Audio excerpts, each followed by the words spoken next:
songs. I couldn't believe it. I mean, he actually had puddles on the floor. He was so committed to what he was doing. One other question. I'm sure some people would wonder, why did Rage Against the Machine disband?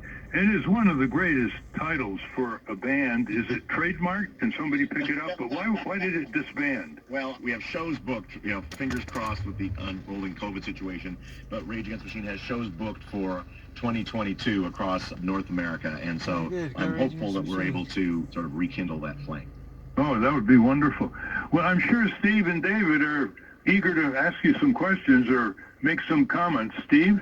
Yeah, Tom, Bruce Springsteen, there's a controversy, I know, in the black community, especially about which prism you approach issues and organizing through, either race or class. Yeah. And we've talked about this on the show. We've had Professors Freed and Randall Kennedy in the program. And you personally live at the intersection of race and class. So I'm curious about where you come down on this.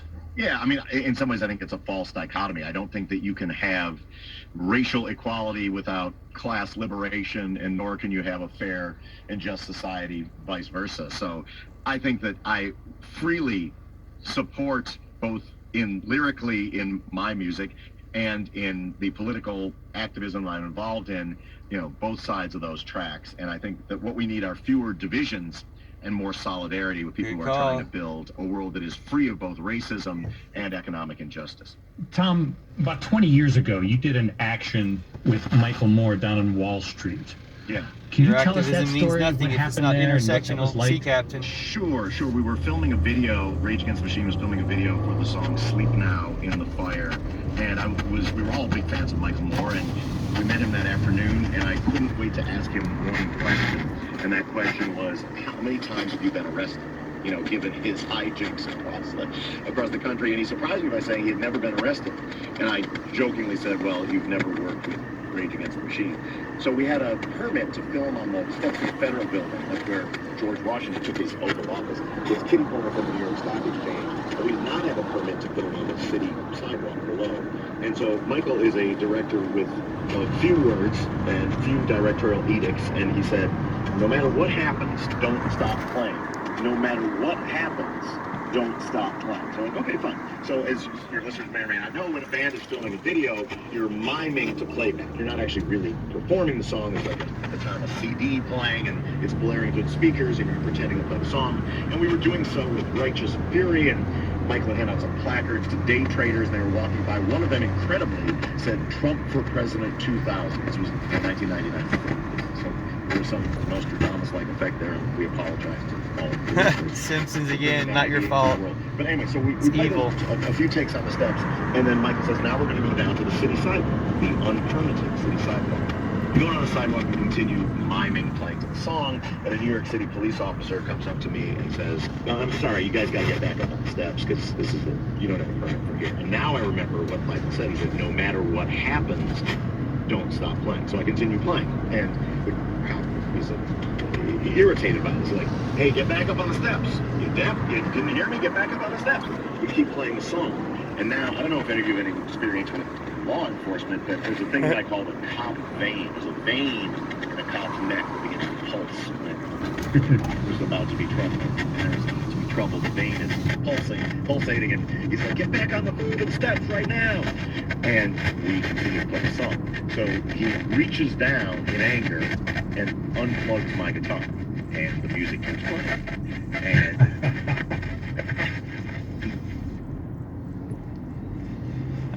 the radio cut out. His microphone, and he takes and it's like there's a look of religious horror on it. He can't believe what's happening. Like it doesn't add up that somehow we are like these warlocks who are defying him.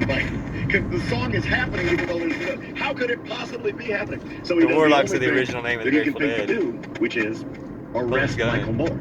Oh, so he puts Michael Moore in handcuffs, and that prophecy came true too. Mike delivers his second directorial edict of the afternoon, which is take the New York Stock Exchange.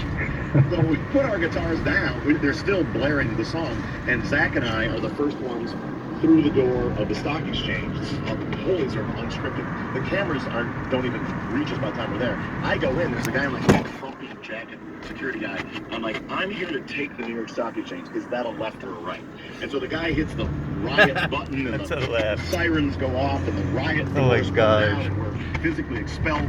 All this is in the video for Sweet Number. We're physically expelled from the New York Stock Exchange. But for the first time, I believe it was like its 150-year history, that capitalism was brought to a halt on a Tuesday afternoon by Michael Moore at Rage Against the Machine. Thanks. That's a great story. What a great story. Pillow revolution. What a great... Then I'm going to the Wall Street archives of the big boys. God, I tuned into KGNU. And the idea that the cop is unplugging everything, but he can't stop it. He can't stop it. And he That's just, like, hilarious. He just couldn't figure it out. Yeah. You know, like at first when I unplugged my guitar, like the look on his face was like, oh, he was like, oh, it must be coming from that guitar, the bass. And he unplugged that. He's like, well, then he took the drums away and then Zach's microphone, and he's just like, and the song, like, he couldn't, like, he just couldn't add it up. It was pretty awesome. It's quite a metaphor. You can't stop the music. You can't stop the music, yeah, no matter what. Wow. David? First, I want to thank Ralph and Tom Morello for today, because my kids are so impressed with them. Thank you for the secondhand glory that I'm getting. But on a serious note, we stampeded Astroworld in Houston last week. Travis Scott is taking a lot of the blame, but Live Nation is also didn't storm involved. anybody. They are a monopolistic music promoter, notorious for exploiting low-wage workers. Do we know if that was a union show? Is it IATSE, the American Federation of Musicians?